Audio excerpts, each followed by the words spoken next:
আর কি এলাহি আয়োজন সেটা আপনারা ভিডিও দেখলে বুঝতে পারবেন।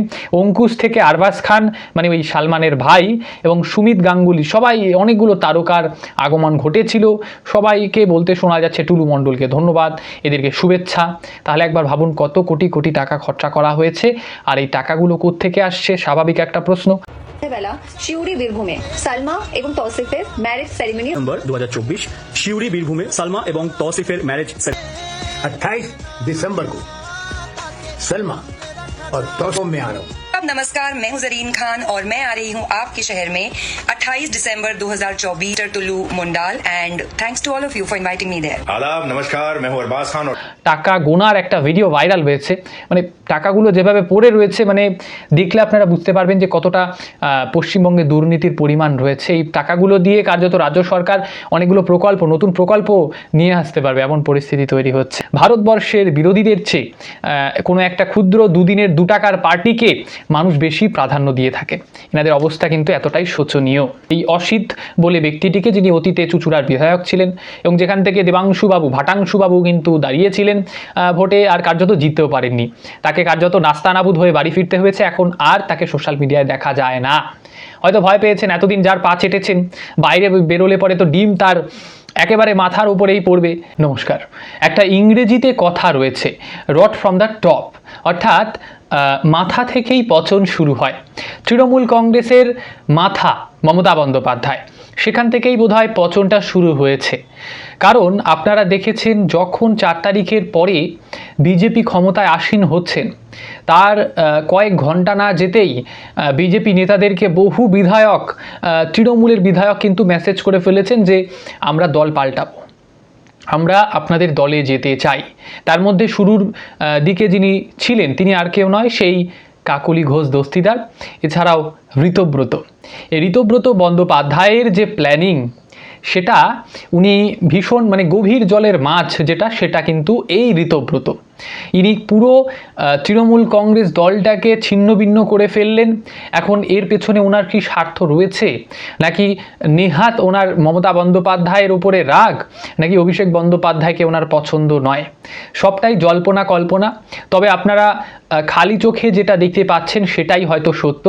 মানে মমতা বন্দ্যোপাধ্যায়ের যে একনায়কতন্ত্র, ভাইপো এবং পিসির যে একনায়কতন্ত্র, ডিকটেটরশিপ, সেটা কিন্তু আজ অতীত হয়ে গিয়েছে। অর্থাৎ আপনি দলে কাউকে সাসপেন্ড করছেন, আর সেই দল থেকেই বেরিয়ে আসছে অনেক অমূল্য রত্নধনেরা, যেমন ওই লর্ড কুণাল ঘোষ। সেই সাসপেনশন উঠে গিয়ে আবার তাকে আবার সম্পাদকের পদ দিয়ে দেওয়া হচ্ছে, রাজ্য সম্পাদক। সুতরাং স্বেচ্ছাচারিতাগুলো আজ কিন্তু অতীত হয়েছে। মমতা বন্দ্যোপাধ্যায় শুরুতে হয়তো হোয়াটসঅ্যাপে ঋতব্রতকে লিখেছেন, ওগো চলে আসো, আপনি যখন আমার কাছে আসবেন না, আমরা যখন জিতে যাব আবারও আপনাকে একটা মন্ত্রিত্ব পদ দেব। এবার তো আপনাকে মন্ত্রিত্ব পদটা দেওয়া হয়নি, সেটা আমার ভুল ছিল। এবার আপনি যখন আসবেন, আপনাকে ওই চিফ মিনিস্টার না হলেও ডেপুটি চিফ মিনিস্টার কিন্তু বানানো যেতে পারে। সেটা নিয়ে হয়তো মমতা বন্দ্যোপাধ্যায় তাকে মেসেজ করেছেন, জোকস অ্যাপার্ট। কিন্তু মমতা বন্দ্যোপাধ্যায় যে ঋতব্রতকে ওয়ার্নিং দিচ্ছেন, সেটা নিয়ে কোনো সন্দেহ নেই। ওনার বক্তব্য, no more time for Ritabrata and others, Mamata writes to the election commission again urging a speedy investigation. অর্থাৎ মমতা বন্দ্যোপাধ্যায় দ্রুত নিষ্পত্তি চাইছেন। ইনভেস্টিগেশন যেটা হচ্ছিল সেটা যেন এত মানে স্লোলি না হয়, কার্যত খুব দ্রুত সমাধানের মধ্য দিয়ে ঋতব্রতকে নাস্তানাবুদ করুক ইলেকশন কমিশন। প্রশ্ন হচ্ছে, মমতা বন্দ্যোপাধ্যায় এটা আশা করেন কিভাবে?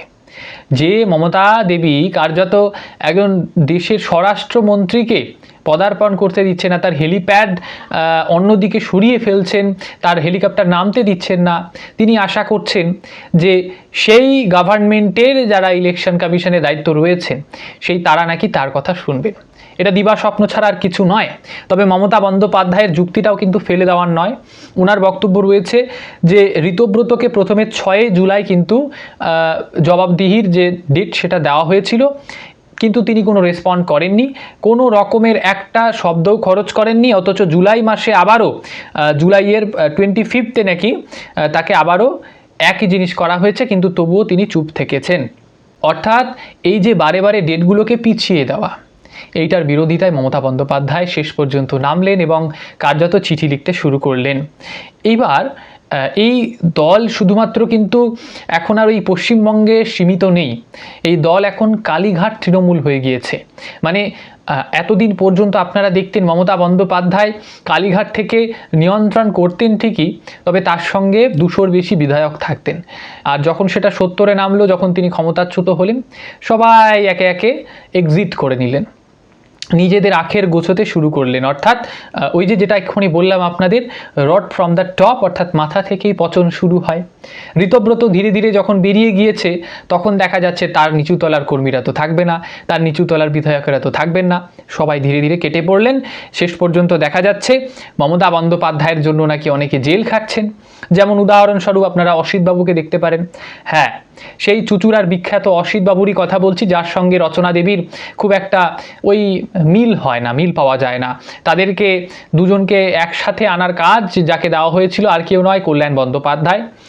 তো এই ব্যক্তিকে নাকি ইমপ্রিজনমেন্টে নিয়ে যাওয়া হয়েছে, অর্থাৎ ওই কারাদণ্ড দেওয়া হয়েছিল 2বার, তাও আবার 1 মাসে, মানে 2 মাসে 2বার দেওয়া হয়েছে এই অসিত বলে ব্যক্তিটিকে, যিনি অতীতে চুচুড়ার বিধায়ক ছিলেন এবং যেখান থেকে দেবাংশুবাবু, ভাটাংশুবাবু কিন্তু দাঁড়িয়েছিলেন ভোটে, আর কার্যত জিততেও পারেননি।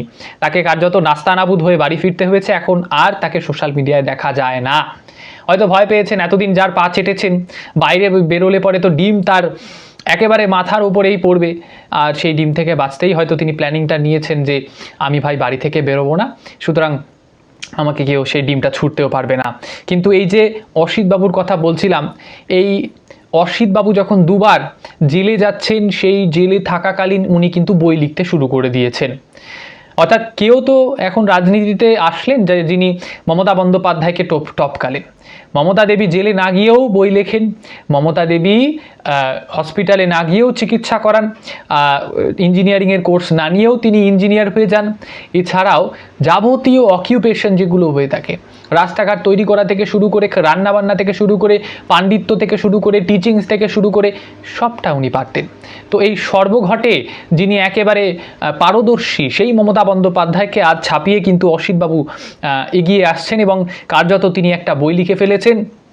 যে বইয়ে লিখেছেন, উনি টাইটেল দিয়েছেন কারাগারের অন্তরালে 20 দিন। মানে 20 দিন থেকেছেন বেচারা, তো 20 দিনেরটা লিখবেন না?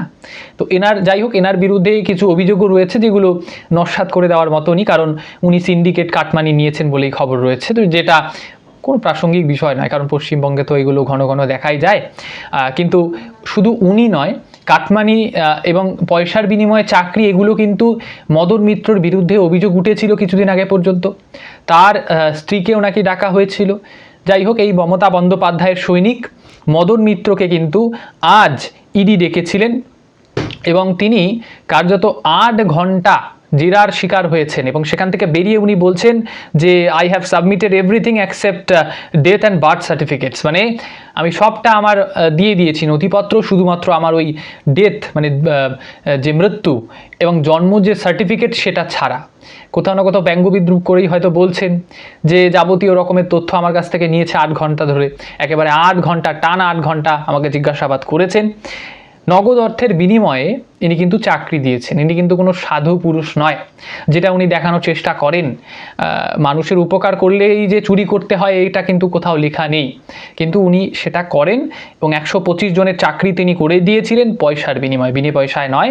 টিটাগড়ের এই ঘটনা ঘটেছিল। অর্থাৎ এতক্ষণ ধরে আমরা মদনবাবু, অসিতবাবু, তৃণমূলের ঋতব্রত, মমতাকে দেখলাম, কিন্তু এখন আমরা একটুখানি সাংসদদের দিকে তাকাই, কারণ ইতিমধ্যেই সৌগত এবং শত্রুঘ্ন সিনহা এনারা কিন্তু একই টেবিলে বসে খাবার খাচ্ছেন। জেপি নাড্ডা এক টেবিলে রয়েছে, ওনারাও এক টেবিলে রয়েছেন। দিল্লির ঘটনা এবং এই নিয়ে কিন্তু রাজনৈতিক মহলে জোর জল্পনা কল্পনা তৈরি হয়েছে। প্রশ্ন হচ্ছে 19 জন প্রথমে চলে গেলেন, তারপরে আরও 1-2 জন যাচ্ছেন, এখন আবার দেখা যাচ্ছে আরও 3-4 জনের মতো করে প্ল্যানিংয়ে রয়েছেন যে সেই তৃণমূল কংগ্রেস তারা ছেড়ে দেবেন। কিন্তু সৌগতবাবু যখন মিডিয়া ব্রিফ দিচ্ছেন, তিনি বলছেন স্পষ্টভাবে যে আমি তো যাচ্ছি না, আমি যেখানে বসে রয়েছে সেখানে জেপি নাড্ডা এসেছেন, আমি যাইনি, মানে আমাকে ডাকা হয়েছে। সুতরাং এনার মন্তব্যের মধ্য দিয়ে ইনি হয়তো কোথাও না কোথাও বোঝাতে চাইছেন যে আমি তৃণমূলে রয়েছি, বিজেপিতে যাব না।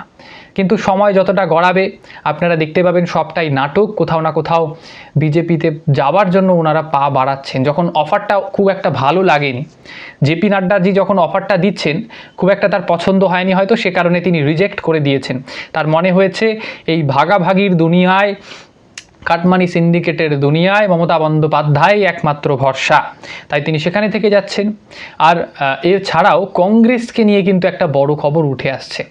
এই যে কংগ্রেস একমাত্র ওই কর্ণাটকে দাঁড়িয়ে তারা শাসন করছেন, সেই কর্ণাটকের যিনি মুখ্যমন্ত্রী রয়েছেন তাদের সরকারের বিরুদ্ধে একটা অভিযোগ উঠেছে, কারণ এনারা তো ওই বাংলাদেশের অনুপ্রবেশকারীদেরকে খুব ভাই বোন বলে মনে করে থাকেন। সুতরাং এই কংগ্রেসের পরিচালিত একটি রাজ্য, সেখানে দেখা যাচ্ছে যে একজন ডাক্তারবাবু তিনি কিন্তু একটা কেস করেছেন বাংলাদেশি অবৈধ নাগরিকের বিরুদ্ধে। এবার মোরাল অফ দ্য স্টোরি কী হতে পারে যে তদন্ত হয়েছে আপনারা ভাবছেন, কিন্তু নয়। মোরাল অফ দ্য স্টোরির বদলে এখানে একটা ট্র্যাজেডি ঘটে গিয়েছে। অর্থাৎ তদন্ত তো হয়নি, বরং যে কেসটা করেছেন সেই ডাক্তারবাবু তাকে কিন্তু হ্যারাসমেন্টের শিকার হতে হয় এই অপদার্থ কংগ্রেস সরকারের কারণে। কিন্তু আপনারা হয়তো ভাবছেন যে এই বিষয়ে আলোচনার অবকাশ কেন আসছে, কারণ এই কংগ্রেসের যিনি রয়েছেন রাহুল বাবু, তিনি কিন্তু ককরোচদের হয়ে অনেক গলা ফাটিয়েছেন, অনেক তার মন্তব্য আমরা কিন্তু শুনেছি, বড় বড় কথা শুনেছি। যদিও শেষ পর্যন্ত এনাদের গ্রহণযোগ্যতা বোঝাই যায় এই ককরোচদের থেকে এনাদের গ্রহণযোগ্যতা কম। নইলে পরে একটা সাধারণ দুদিনের পার্টি, তাকে নিয়ে আজকে রাহুল গান্ধী কার্যত বিরোধী দলনেতা, তাকে এখন ডিফেন্ড করতে হচ্ছে। একবার ভাবুন কতটা করুণ অবস্থা হয়েছে। ভারতবর্ষের বিরোধীদের চেয়ে কোনো একটা ক্ষুদ্র দুদিনের 2 টাকার পার্টিকে মানুষ বেশি প্রাধান্য দিয়ে থাকে। এনাদের অবস্থা কিন্তু এতটাই শোচনীয়। আর পশ্চিমবঙ্গের যদি কথা বলতে হয়, তাহলে মাদ্রাসাগুলো নিয়ে একটা খবর উঠে এসেছে, যেটা ভীষণই চিন্তার বিষয়ও বলা যেতে পারে। কারণ আপনারা জানেন আমাদের অনেকটাই এলাকা জুড়ে কিন্তু ওই বাংলাদেশের সঙ্গে বর্ডার শেয়ার হয়েছে। এবার আপনারা হয়তো ভাবছেন সেই বর্ডার শেয়ারে অসুবিধেটা কোথায়। অসুবিধে কিন্তু বর্ডার শেয়ারে নেই, সেখানে যারা রয়েছেন স্থানীয় বাসিন্দা বর্ডারের এরিয়াগুলোতে, তাদের নিয়ে একটুখানি অসুবিধে তৈরি হয়েছে।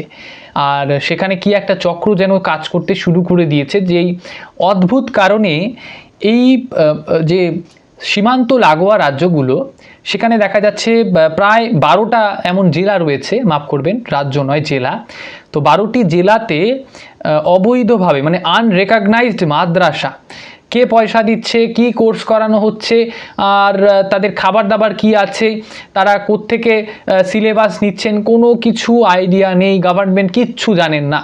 ডিটেলস বলে একটা কোনো ডিটেলস কিন্তু প্রোভাইড করেনি এই মাদ্রাসাগুলো যারা পরিচালনা করছেন।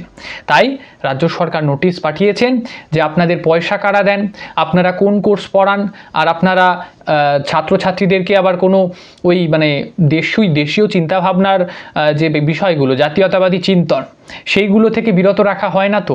এরকম বিভিন্ন রকমের প্রশ্ন কিন্তু উঠছে। আর যে জেলাগুলোর নাম উঠে আসছে, কোচবিহার, উত্তর দিনাজপুর, মালদা, বীরভূম, নদিয়া, মুর্শিদাবাদ, হাওড়া, হুগলি এবং 2 চব্বিশ পরগনা ছাড়াও আরও কিছু জেলা রয়েছে। তবে এই ক্ষেত্রে আমার একটা ভীষণভাবে ব্যক্তিগতভাবে আপনাদের বলে রাখি, একটা কথা মনে পড়ে যাচ্ছে।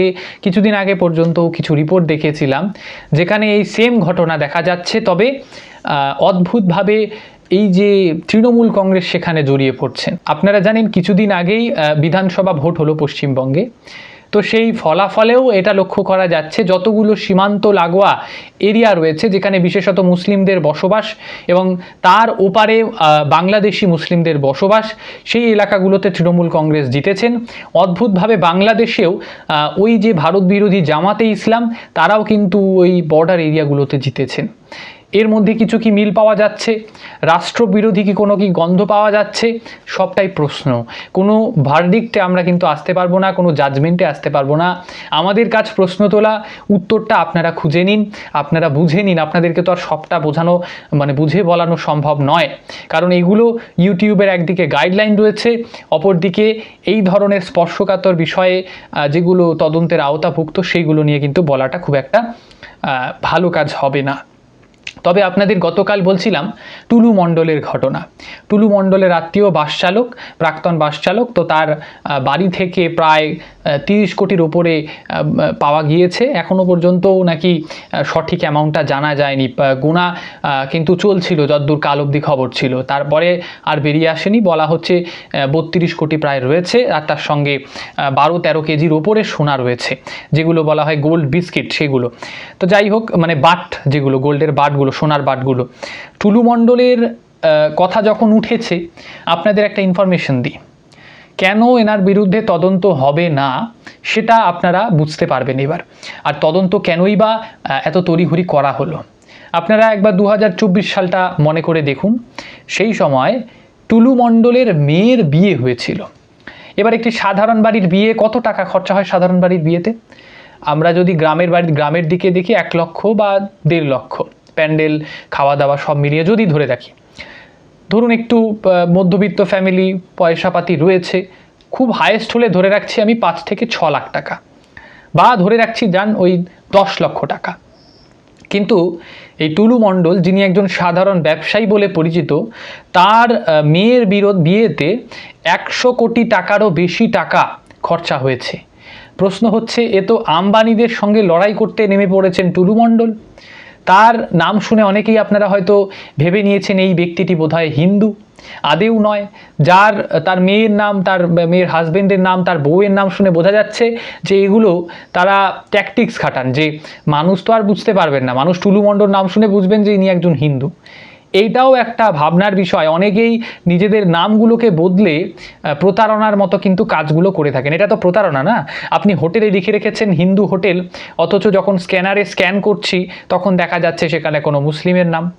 আমি কোনো ধর্মবিদ্বেষ ছড়াচ্ছি না, তবে একজন ব্যক্তি যিনি সবে গঙ্গা স্নান সেরে আসছেন বা পুজো দিয়ে এসে নিরামিষ হোটেল ভেবে সেখানে খাওয়া দাওয়া করছেন, তখন দাঁড়িয়ে আপনি কিন্তু সেটা বিশ্বাসভঙ্গ ছাড়া আর কিছু করছেন না। আর রইল সম্প্রীতির কথা, সম্প্রীতি আমরাও চাই, কিন্তু প্রতারণার মধ্যে দিয়ে কিন্তু সম্প্রীতি খুব একটা ভালো বিষয় বলে মনে হয় না। সিউড়ির মতো একটা ছোট শহরে এই বলিউড টলিউডের তারকাদের ইনভাইট করা, এই টুলু মণ্ডল যেটা করেছেন, বিরাট বড় ব্যাপার এটা। আসলে এই ধরনের ঘটনা ভীষণ কম হয়েছে পশ্চিমবঙ্গে। 100 কোটির বেশি খরচা করা, এটা কিন্তু ধামাচাপা যে পড়লো তৃণমূল সরকারের আমলে এটা হয়েছে। সরকারি পুলিশ ব্যবস্থা এর মধ্যে জড়িত ছিল, অর্থাৎ পুলিশি প্রটেকশন দেওয়া হয়েছিল। আর কি এলাহি আয়োজন সেটা আপনারা ভিডিও দেখলে বুঝতে পারবেন। অঙ্কুশ থেকে আরবাজ খান, মানে ওই সালমানের ভাই, এবং সুমিত গাঙ্গুলি, সবাই, অনেকগুলো তারকার আগমন ঘটেছিল। সবাইকে বলতে শোনা যাচ্ছে টুলু মণ্ডলকে ধন্যবাদ, এদেরকে শুভেচ্ছা। তাহলে একবার ভাবুন কত কোটি কোটি টাকা খরচা করা হয়েছে। আর এই টাকাগুলো কোত্থেকে আসছে? স্বাভাবিক একটা প্রশ্ন। টাকা গোনার একটা ভিডিও ভাইরাল হয়েছে, মানে টাকাগুলো যেভাবে পড়ে রয়েছে, মানে দেখলে আপনারা বুঝতে পারবেন যে কতটা পশ্চিমবঙ্গে দুর্নীতির পরিমাণ রয়েছে। এই টাকাগুলো দিয়ে কার্যত রাজ্য সরকার অনেকগুলো নতুন প্রকল্প নিয়ে আসতে পারবে, এমন পরিস্থিতি তৈরি হচ্ছে। তো সবশেষে একটা আবারও ইংরেজি প্রবাদ বাক্য দিয়েই এই প্রতিবেদন শেষ করব, সেটা হলো ফেদার ওয়ান্স ওন নেস্ট, মানে নিজের আখের গোছানো। এতদিন মমতা বন্দ্যোপাধ্যায়ের আমলে এই টুলু মণ্ডল, অনুব্রত মণ্ডলেরা অনেক আখের গুছিয়েছেন। এখন সেই আখের গোছানো তো চলবে না রে বাবা। আপনাদের সমস্ত অবৈধ টাকা কিন্তু যেরকম ইঁদুরের গর্তে লুকোনো থাকে, সেই ইঁদুরের গর্তে জল ঢেলে, কেরোসিন ঢেলে, পেট্রোল ঢেলে কিন্তু বের করা হবে। আপাতত আপনাদেরকে অসংখ্য ধন্যবাদ।